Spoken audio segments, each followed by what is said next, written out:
Olá pessoal, aqui é o professor Álvaro, então vamos dar início nessa nossa aula de Química Farmacêutica. Bora lá! Então, nessa aula nós vamos iniciar com o desenvolvimento dos passos. A gente vai ver como é que é o passo a passo dos medicamentos. Então, nisso, né, a gente vai ver que são 15 passos essenciais, específicos, para essa produção de medicamentos, tá? Primeiro que nada, vamos relembrar alguns conceitos básicos, né, que tínhamos já falado, né, sobre conceito de química farmacêutica, que quando você fala de química farmacêutica, ela envolve uma palavra-chave, que é design, né, que vem do inglês, significa desenvolver. Então, no caso, você vai desenvolver algum medicamento, novos compostos químicos que possam ser úteis para a fabricação de um medicamento, no caso. Dentro disso, isso envolve o que? Sínteses. Ela pode utilizar bastante, como eu lembro que eu falei, é uma disciplina que ela é multidisciplinar, já que envolve o conhecimento de várias áreas que vocês já viram, né? Como é o caso da química, a bioquímica, a biologia celular e a farmacologia principalmente, tá? E isso vai nos levar a formar, né, no caso, criar um novo medicamento, que é muito importante, no caso, para a saúde. Sabendo que o medicamento, no caso, ele é um conjunto de substâncias, né? O fármaco mais o medicamento, que muitas vezes ele é confundido, sendo fármaco e medicamento a mesma coisa. Aliás, né? Droga, fármaco e medicamento, remédio, são confundidos com a mesma coisa, mas são totalmente coisas diferentes. Então, o fármaco também, né? Que vai conformar o medicamento, né? O medicamento praticamente, ele basicamente um composto de substâncias que são fisiologicamente ativas e que no caso entrarão em contato com os salvos, né? Onde efetuarão seu efeito através muitas vezes, né? No caso de receptores, enzimas, proteínas, como a gente irá falando conforme a aula for avançando.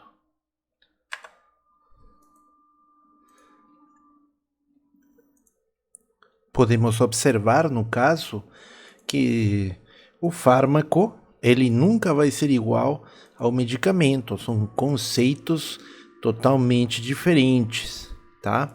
E sempre vai ser que o fármaco está dentro do medicamento e não ao contrário, beleza? Porque nós sabemos que o fármaco vai se tornar medicamento quando seja adicionado dela mais outro composto, ou também pode ser falado após a formulação adequada, nesse caso.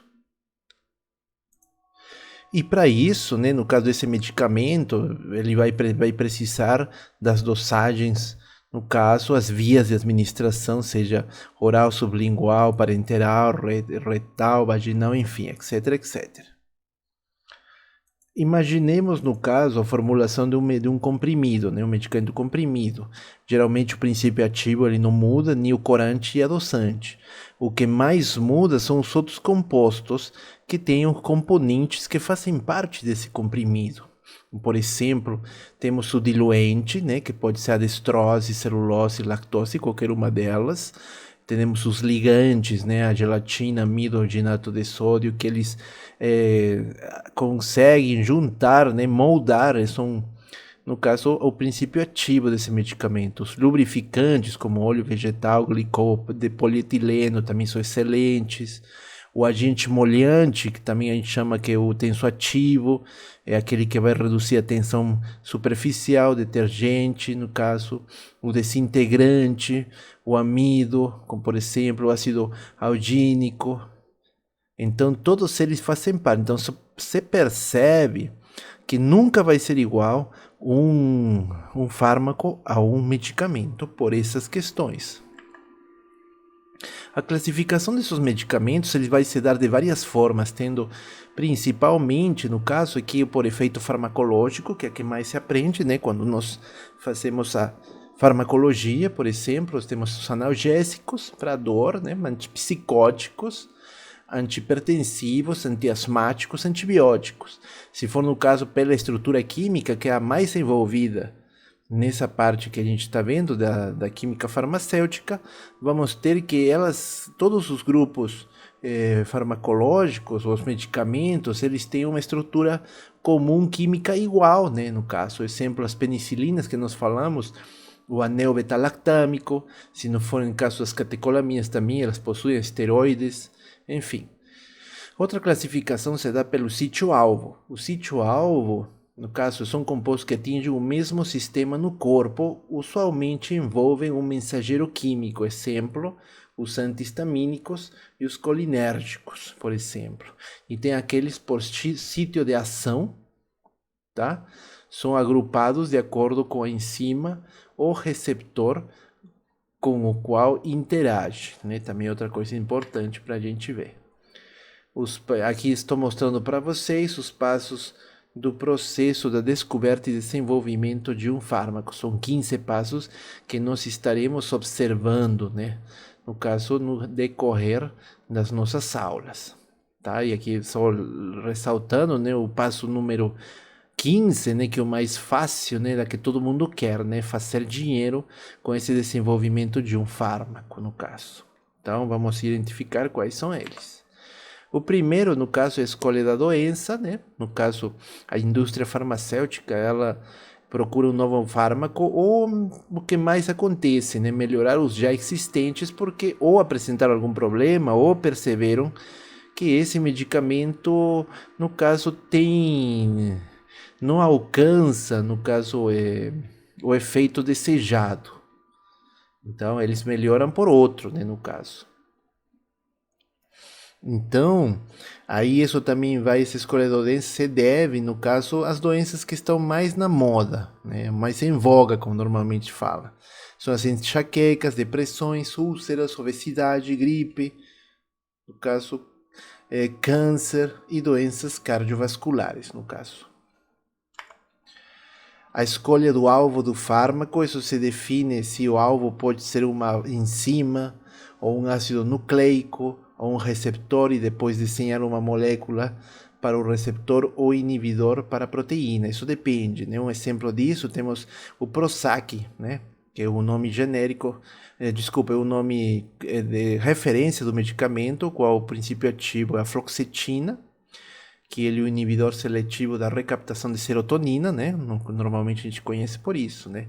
Então ele trabalha com quem? Com uma proteína transportadora, né? Então a escolha do alvo do fármaco, tá? Como podemos observar aqui a estrutura molecular dela. Quando a gente tem essa descoberta do sítio-salvo das drogas, no passado se falava que a descoberta desse sítio-salvo era feita, realizada depois de saber qual é que era o fármaco eficaz. Hoje se trabalha de outra maneira, né, no caso. Então se trabalha com enzimas, no caso descobertas recentemente como as caspases, que se tornaram alvo, né? São agentes que promovem a atividade dessas enzimas, enfim, elas estão envolvidas, no caso, no tratamento de câncer, doenças autoimunes e infecções virais. Né? Esses agentes se inibem, são importantes nas doenças degenerativas e após infartes.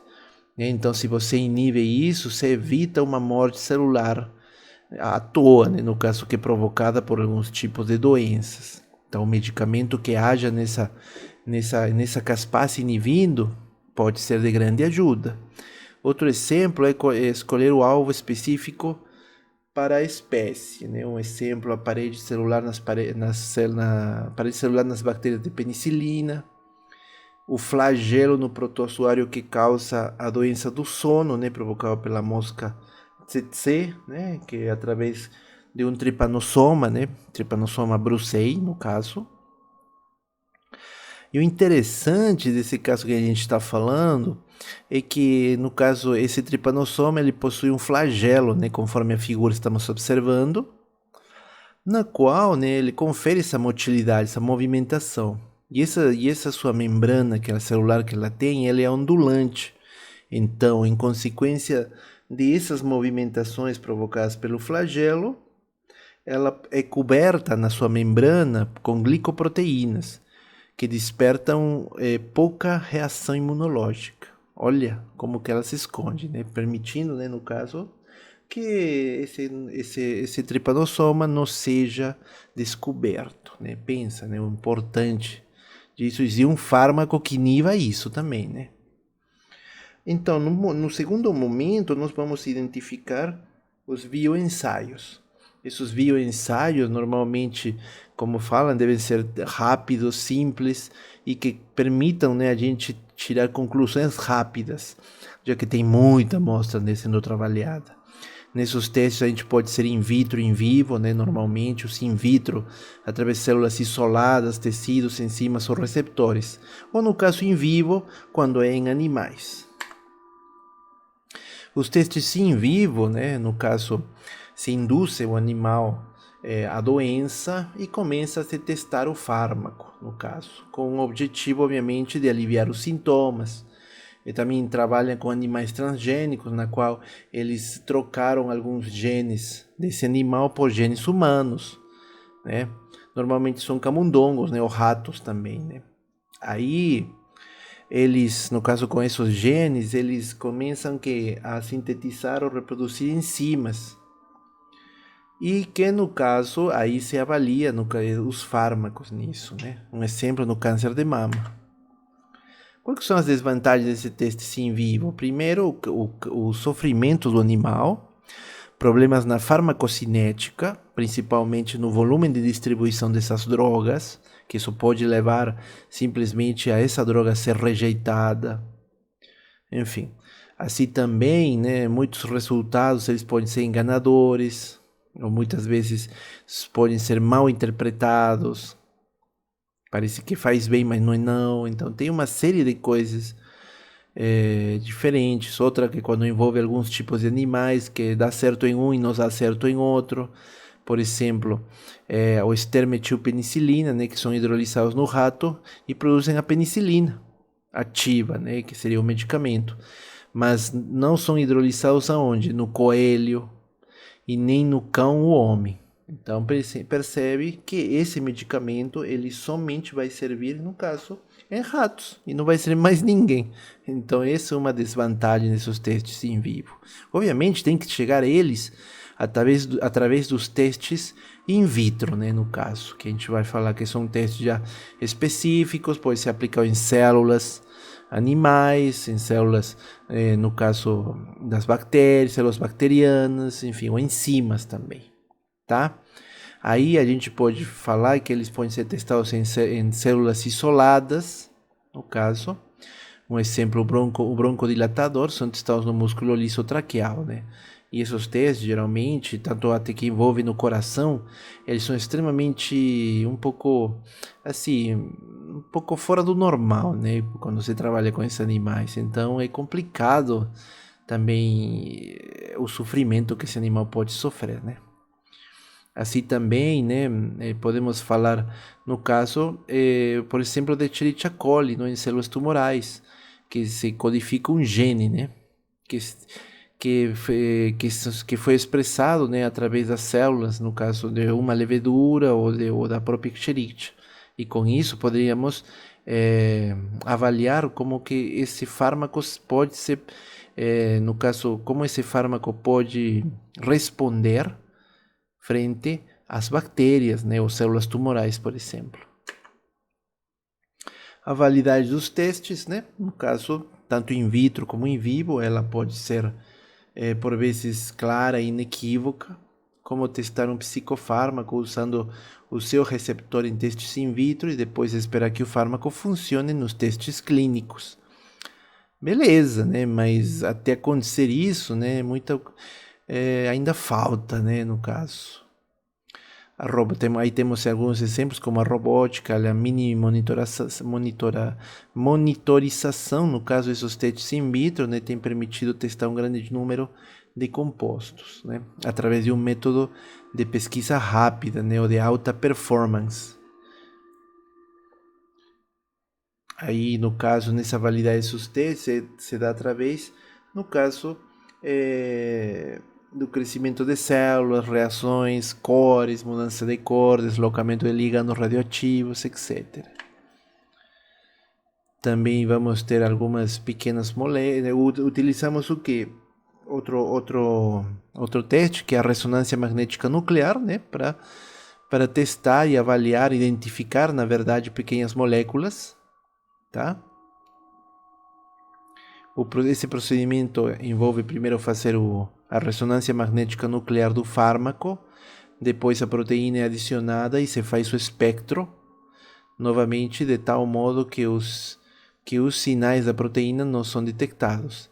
Mas o que a gente quer é que se o fármaco não se ligar à proteína, então o seu espectro de ressonância magnética nuclear é detectado.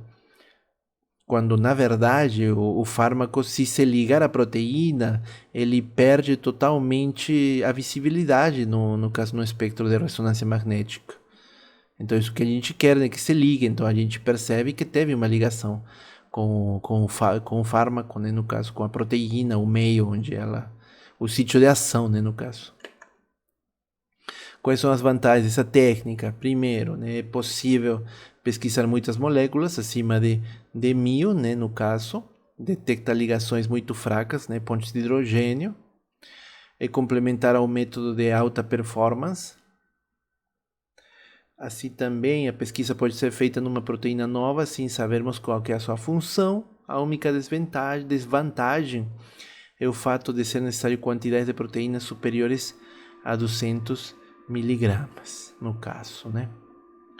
Assim também temos a descoberta do composto condutor, normalmente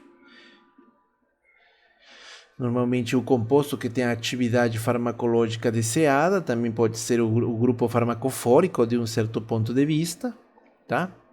Existem várias formas de descobrir, né? Pode ser por pesquisa na natureza, como a gente vai ver, a medicina tradicional, por pesquisa em bases de dados ou compostos sintetizados, ou através de fármacos existentes, que é aquilo que a gente estava falando, né? Da melhora dos fármacos existentes, ou por acaso também, né? Que normalmente muitos dos nossos medicamentos aconteceram por causa disso. Assim também tem o design de substâncias pelo computador, também é presente.